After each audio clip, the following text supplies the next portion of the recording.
Welcome to Android Weekly on Butterscotch.com, the show that runs the gauntlet of Android developments to pick up all the news that matters to you, or at least to me. I'm Adrian Moore-Crispin.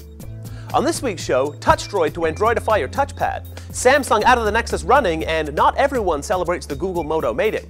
Also, in honor of all you students just about to head back to school, Kate Abraham brings us her review of Wiki Encyclopedia. But first we pay the bills. Hover is the easiest way to buy domain names and do more with them. I keep all of my domains with Hover, and if I may be so bold, you should too.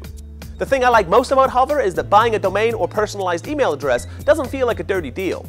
You get what you asked for, and you don't get repeated come-ons to add on services or extras.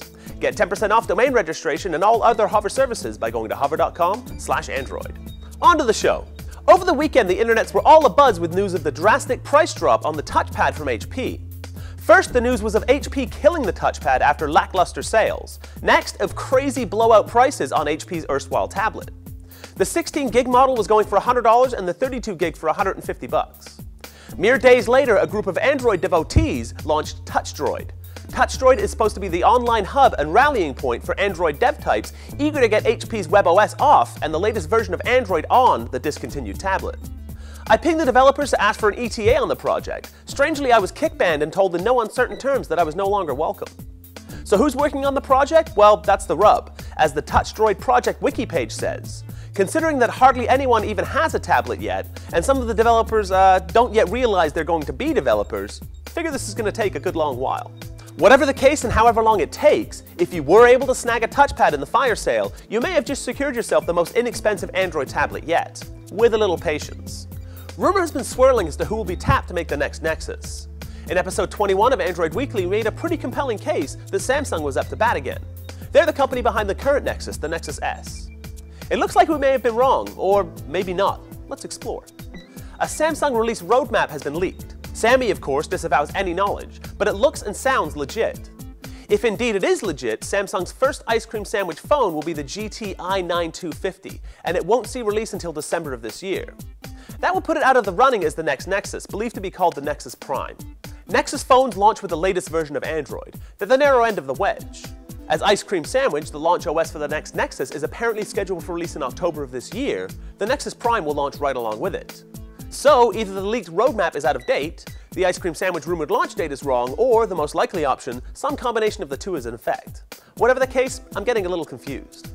We were pretty happy to hear and report on Google buying up Motorola Mobility in last week's episode. Anything that kills off Moto blur and protects Android from some patent disputes has got to be a good thing, right? Not if you listen to John W. Keating, which he assures all involved you should, damn it. Mr. Keating, a Motorola shareholder, is a little miffed at the sale price Google was able to scoop Motorola for. If you recall, that sale price was $12.5 billion. $40 per share, 63% more than the trading price at the time. Much of the value Motorola Mobility holds for Google and Android is in patents. Using fuzzy logic, he comes up with this equation. 17,000 patents granted plus 7,000 patents pending times $510,204.08 equals near enough the $12.5 billion sale price. The $510,000 number comes from the sale price of Novell patents not too long ago.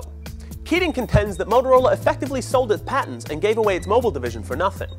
Think of it as the biggest BOGO sale of all time, except that the logic is flawed. Not all patents are created equal. Pending patents don't hold the same value as actual bona fide patents.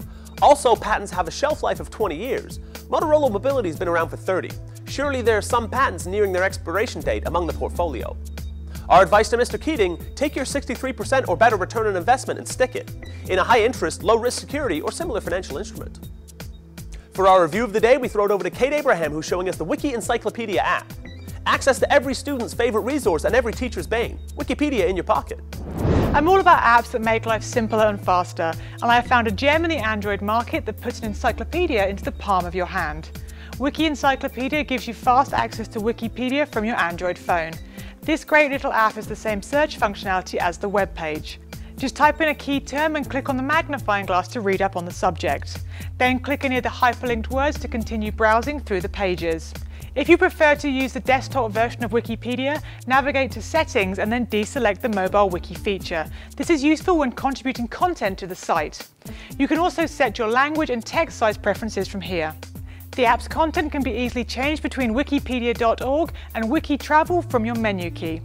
One of the features I really like is the ability to select and copy text. To do this, click on the menu button and choose Copy Text. This will then be saved into your clipboard and you can then paste this info into a note or email. Well, that's all the news that's fit to Google for this week. For full show notes, links, app and gadget reviews, and much more, visit butterscotch.com. Until next week, I'm Andrew Moore Crispin.